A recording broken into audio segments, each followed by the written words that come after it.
Good morning, frothers, and welcome back to another exciting episode at Wheatlow Brewery. And as you can see, I've recently visited Hook Norton Brewery in Oxfordshire as part of the 1,000 Mile Beer Tour with Jamal. And I've literally been there and I've literally got the t-shirt. So today's episode is about the tour of Hook Norton. We're going to go round this Victorian tower brewery, of which there are only about 10 or 12 in the UK left today. Hook Norton being one, Harvey's, Arkell's, just a few I can think of off the top of my head. And these are buildings that were built in Victorian times using some kind of steam engine or even a water wheel to power things, to pump water up to the top of the tower and then use gravity to help with a lot of the brewing processes. So ingenious design, and Hook Norton is a shining example of one that's been preserved by family ownership and operates a steam engine, keeps the heritage in the building even if it's moved on to more modern equipment. So you can see the stages of brewing and how it's developed over the years. So we're going to go on a fascinating tour now of Hook Norton, and then we've had to split this one up, I'm afraid, frothers, because it just got too long. In the next episode, we're going to brew their flagship beer, Old Hooky, and then we're going to do a third episode where we're going to brew Hooky, which is just the 3.4% bitter. So follow us now as we go around the brewery. So let's go and have a look at this historic building. Hello, fellow beer travelers. Welcome to another road podcast. We need to fix a name for this. Brewers on tour. Join Jamal and I as we embark on a 1,000-mile epic tour of Great British brewing. We'll be visiting traditional breweries the length and breadth of the UK, from Lewes on the south coast to the hills of North Yorkshire. We'll be visiting traditional tower breweries, and we'll see steam engines, belts, and even a water wheel. We'll meet brewing royalty. The top and bottom of it all is that there is no finer long alcoholic drink in the world than English cask conditioned beer. And learn from their experience, and we'll even meet the owner of Marisota Malt. Marisota right over here, Tipple right over there. As well as brewing celebrities.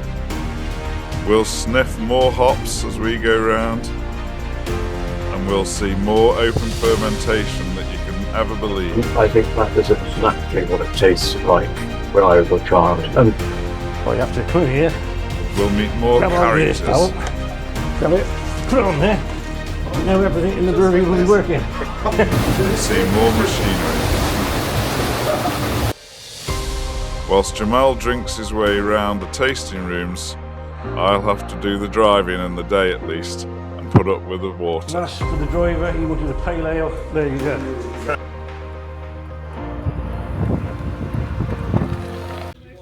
And if we want to know about British bitter, cask ale and traditional, then there's no better place to come than here at Hook Norton in Oxfordshire, where, as you can see behind me, there's a traditional 5-storey semi-gravity tower brewery system. And we're going to go and have a look around now and see if we can get the recipe for Old Hooky, their famous flagship beer. So inside the brewery there's water pumps, and the water pumps pump the water to this very top floor of the tower. So behind here at the top is a very large water tank. So we're a Victorian built 1899 semi-gravitational, we're mainly using gravity but we have to go around twice, tower brewery. Now, tower breweries were very popular in the Victorian era for the obvious benefit of using gravity. There's very few tower brewery buildings left in the UK, there's probably about 9 or 10.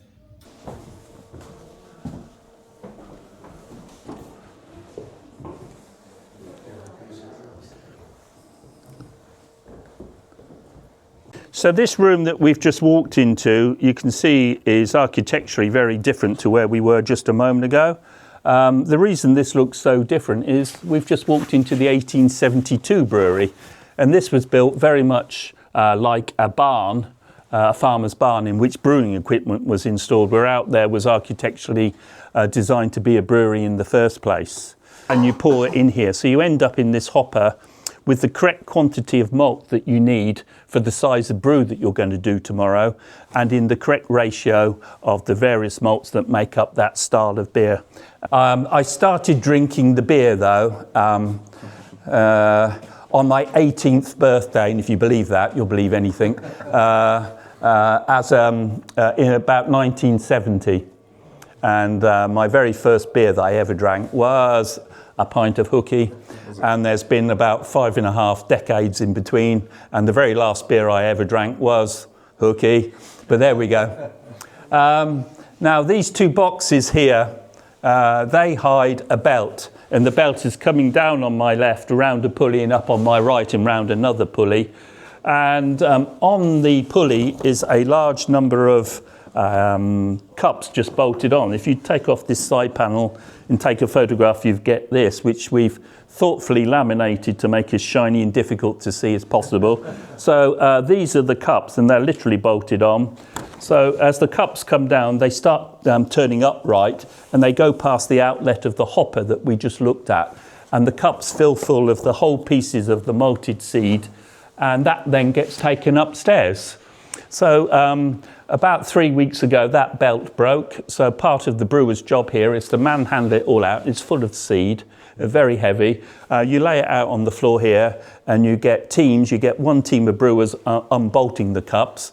It took us basically overnight to source a new one of the belts, and there's another team bolting on to the new strap, and then you've got to manhandle it all back into place. So it's part of the job here of being a brewer.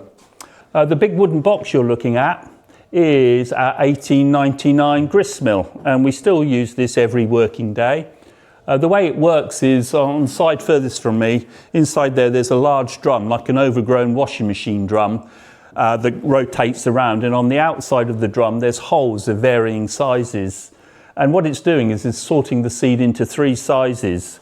The medium-sized seed then comes down this path nearest me, and inside here we have 2 rollers that go around like this when it's working, and the seed goes between the gap between the 2 rollers, and that's what cracks the seed. That's doing the same job that your teeth did downstairs. You can adjust the gap here as necessary.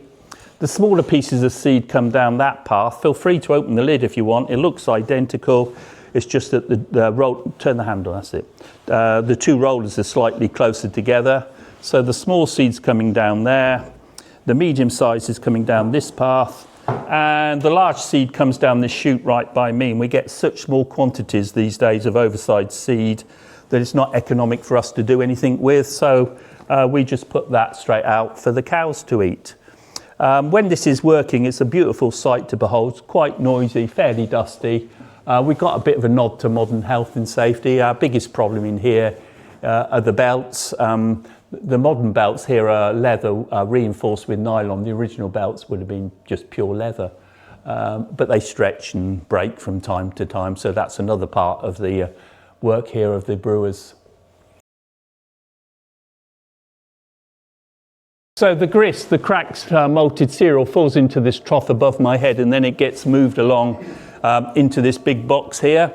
On the way, we used to have these pipes. We used to do the gristing, i.e. the cracking of the seed, for local independent breweries. Sadly, they've all gone, so this bit doesn't get used anymore. A lot of people ask about the stick, and most people don't believe us, but when it's cold and damp, when you open up taps to allow the grist to fall down, this is a metal case, and sometimes the grist sticks on the inside of the case. How do you get the last bit of grist out? You get the stick and you go bang like that. It's incredibly high tech, but it works every time. We don't normally brew our beer in degrees centigrade. We still brew it measured in degrees Fahrenheit. And the boiling point of water in Fahrenheit is 212. Freezing point is 32. So that would be up probably about 80 centigrade, somewhere around that kind of number. So when we get new recruits into our brewing process, we have to teach them feet in inches, pints in gallons, degrees Fahrenheit. Outside of the US, nobody brews beer in degrees Fahrenheit unless you're an idiosyncratic North Oxfordshire brewery that still carries on doing it. technically called a mash tun. So tun, T-U-N, is just a large container typically for holding a liquid or cereal, and mashing is this process that we're about to talk about. So the brewers normally come in the morning at about 5 or 5:30, and one of the first things they do is they climb into here, and these metal plates that stood vertically at the moment, if you lay them horizontally, they create a complete interlock false floor. So you put your false floor into place, and then you can open up the taps above my shoulder here, and the grist, the cracked malted seed, falls down this copper pipe and falls in on top of your false floor. And as that's about finished, you open up other taps and hot water comes down this arm that I'm moving at the moment. And these arms have holes pointing backwards, so the pressure of the water coming out the back just allows that to rotate. There's a hose over there at the moment, so it won't go around all the way at the moment. So this way, you're adding hot water onto all of your chopped up malted cereal. So this is where you make wort on a production scale. So wort is a liquid, you're adding lots of water here. The heat in the liquid at this stage is converting most of the starch in the seed into sugar, so it's sweet tasting. It's brown in colour because the seed is that colour, and it's non-alcoholic. You've gone nowhere near yeast at this point in time. And you'll let this soak for about an hour and a half to get every bit of goodness that you can out of the seed. Once all of your wort's drained out, the brewer picks up that blue shovel over the back, climbs down that ladder, picks up that plug hole down the bottom there, and manually shovels all of the used seed down the plug hole. And the other end of that plug hole is the pipe coming out of the building, so the seed falls into the trailer, then off for the cows to eat. They then come in here with the high pressure water hoses and clean this all down. So the brewers here get a free sauna and a free workout every working day here. These three varieties grow very well in the UK. There are certain styles of beer that we like to produce where that particular style needs particular varieties of hop, and that variety of hop might not grow very well in the UK. So we do use imported hops, and you can see some of the countries that we use imported hops from. So we've got two production coppers. We've got the one I'm pointing at the moment, which is an old, though not original one, and clearly made of copper. And then we've got the big stainless steel one over the back here as well. So we made that infusion upstairs called wort. And when we opened up the taps, it would flow into one of these. If it was flowing into this one, you can see there's pipe works in the bottom. And we put steam in those pipes. And this is where it all heats up literally to boiling point. And as it's warming up, the hops do the walk that we've just done, and typically you'll have 3, 4, 5 different varieties of hops in any one beer. We put the hops in the top there, will give you much more bitterness in the end results, and hops that you add later on will give you much more aroma in the final product. And what looks like a chimney in the middle there encourages convection up the inside, and the wort will then cascade out, and that way most of the hops will get mixed in with it, within the wort. This will boil for about an hour in the morning, and at the end of that time you open up taps and the wort will drain down into that big cylinder that's on the ground floor, and that's the end of the first fall down through the building. We'll leave the wort in there for about 15 minutes just to settle, and any big bits of hops that haven't broken up will settle to the bottom. And then we begin our second pump, and we now pump the wort up, and that goes to a modern heat exchanger for cooling. And then late morning you can start fermentation going. Can you guess how this copper in that big container, which is called a hop back, are cleaned out? Somebody climbs in there, and I was told, and I'm not sure this is true, the other tank here was full of water because the original copper is down on the ground floor there and was heated by coal and logs. And obviously if the logs got out of control, you could open up taps and douse the ground with water. There we go. It's a big empty hopper at the moment, which I'll out in just a moment. Now, this is out of sequence of brewing because this is the top of the second pump. And if I showed you this in sequence, we'd have to walk all the way to the ground floor and then walk all the way back upstairs again, and we're not going to do that. So on a glorified paddling pool is because you're maximising the surface area, which speeds up the cooling. So if the wind today were coming from my left, you open up these lower louver windows on the left, and the higher one's on the right, and you get a through flow of air, and that's how it cools all of the wort. Now, we stopped using this, and the reason we stopped using it is in on the wind you get three things that you don't really want. So the first thing you get in the summer, insects coming in here, and there's a hot sweet liquid in here. We probably had a bit of added protein in our summer beers. Secondly, there's wild yeast just floating around in the environment, and that can come in here and trigger degrees of uncontrolled fermentation. So if you brewed one of your styles today, say Hooky, and then you brewed the same style next week, you'd get a different random supply of wild yeast, and it led to inconsistency. There's one or two breweries in Belgium in particular that still, all they do is allow wild yeast to come in, which really means every brew is different from every other brew that they do there. Thirdly in here, very, very occasionally, a wild bird would come in here, and I'm not taking that story any further. So this is a flatbed cooler used for cooling the wort. I'll show you what replaced it as we go down. So this is technically a heat exchanger, and this replaced that flatbed cooler that we looked at upstairs a moment ago. How do you start fermentation? You pour yeast in on top of your cooled wort. The yeast starts eating the sugar in the wort, and you really get 4 byproducts. Byproduct number 1 is more yeast. And in classic English beers, it's called top fermenting. The yeast sits up on the top. The second byproduct you get is heat. So in each of our containers, we've got a radiator, but we put cold water through the radiator. You're trying to control how quickly things get hot and to what temperature. The third byproduct you get is carbon dioxide, which are the bubbles you see in beer and fizzy drinks more generally. And the fourth byproduct is a chemical called ethanol, which you all more commonly know is alcohol. Stretch so much. Obviously, as the yeast head grows, we put these slats in to keep the yeast in there. But there's a better view if you're a bit shorter of stature onto fermenting beer. If you stand there long enough, you'll see it starts moving. Yeah, we said it's basically set to it's moving there. So which is the carbon dioxide coming up. So the yeast always rise to the surface, and we're fairly unusual, not that unusual in terms of we're all open vats here, so they're exposed. But it's a fairly sort of there's CO2 heat and things that are rising off there. They're fairly sort of volatile, so there's nothing to go in or sort of be affected by it. And the beers, no, so that's 24. That's centimetre dip from here. So the beer's about there. So you've got a sort of foot or so of yeast on top there, and then that's its gravity. So it's sugar content. So 48.4. It's a 4.6% beer. So what we need to do is get those sugars converted into alcohol, and we can do that by maths on that chart. This Old Hooky then? Yeah, Old Hooky, yeah, it's probably our most famous beer. And then when it's achieved the alcohol we want, we take the yeast off. And we do that by lowering that cone there, by that wheel. Yeah. So that drops down like that. Yeah. Until it meets so obviously there's no liquid, it's just the yeast will drop down. You'll see it in a moment below, but it drops through a chute, and we can harvest that yeast and reuse it 10 to 12 times, depending on its viability, depending on its health. And then that stops the fermentation.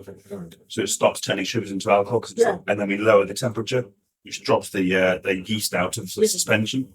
And then we've got our collected value there. So 52.0 brewers barrels. So again, we work in barrels from Fahrenheit. We're relatively old-fashioned.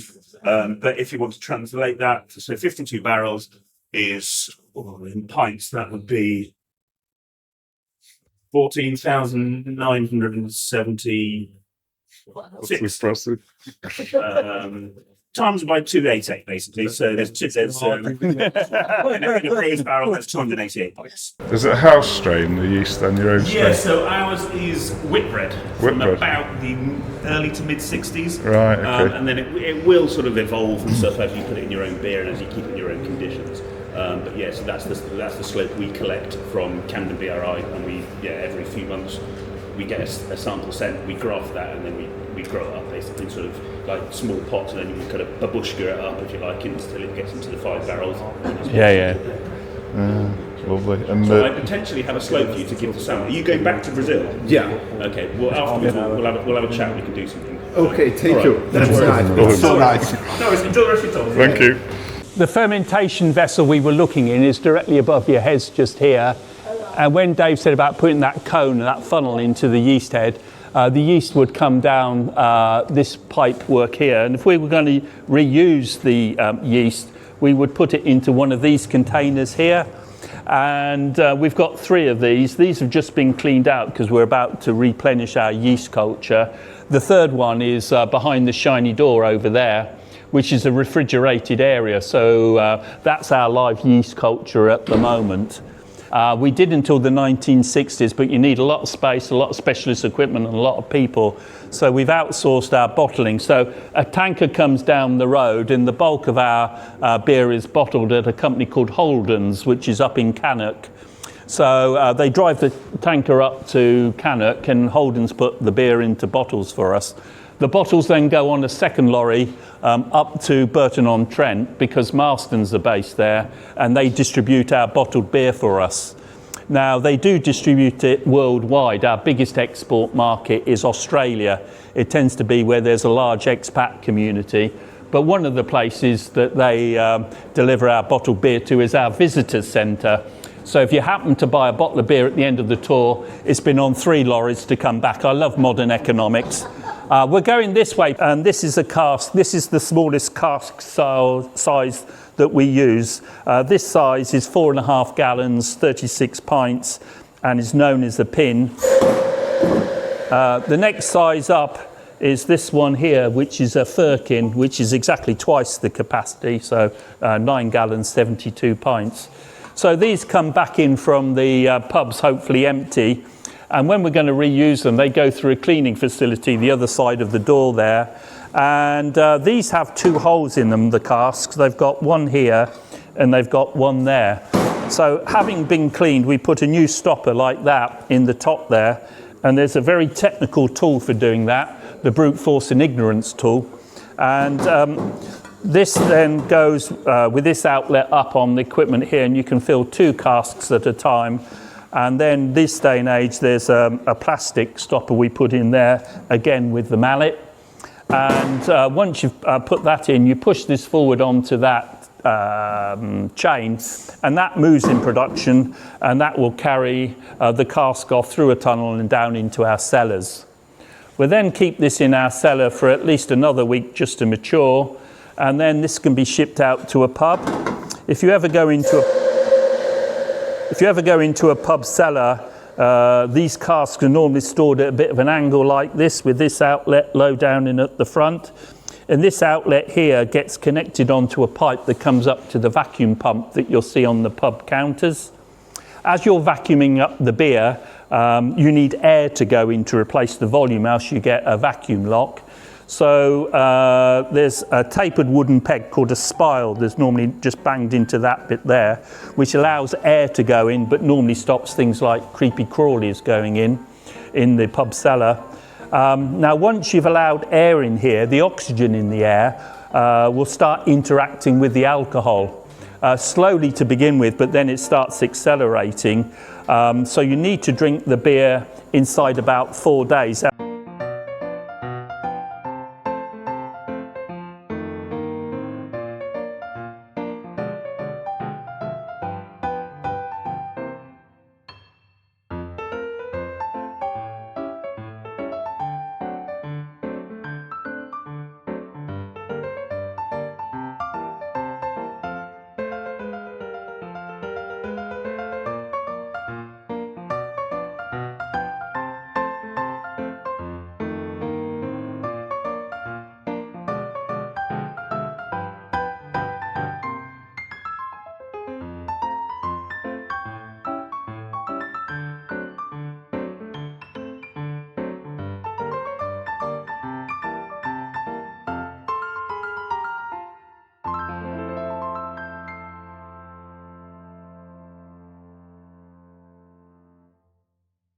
Well, I hope you enjoyed that tour, Frothers, as much as we did. It was great going round and meeting David Daniels, the brewer there as well, who gave us a pot of yeast to take home with us, and we had to carry it all around the country in a keep cool box for the rest of the tour. In the next episode, we'll be using that yeast to brew Old Hooky, the flagship beer from Hook Norton, and then we'll also brew Hooky, the 3.4% bitter, the week after. So stay tuned to the channel, give us a like and subscribe, let us know in the comments what you thought of the brewery, and I'm going to put the Old Hooky episode on in just a few days. You won't have to wait a whole week. Loads more stuff coming on the channel over the coming weeks of interest, similar tours, similar recreations of heritage British beers from family-owned breweries. So until next time, I'll just say frothy nail and see you next time. Cheers.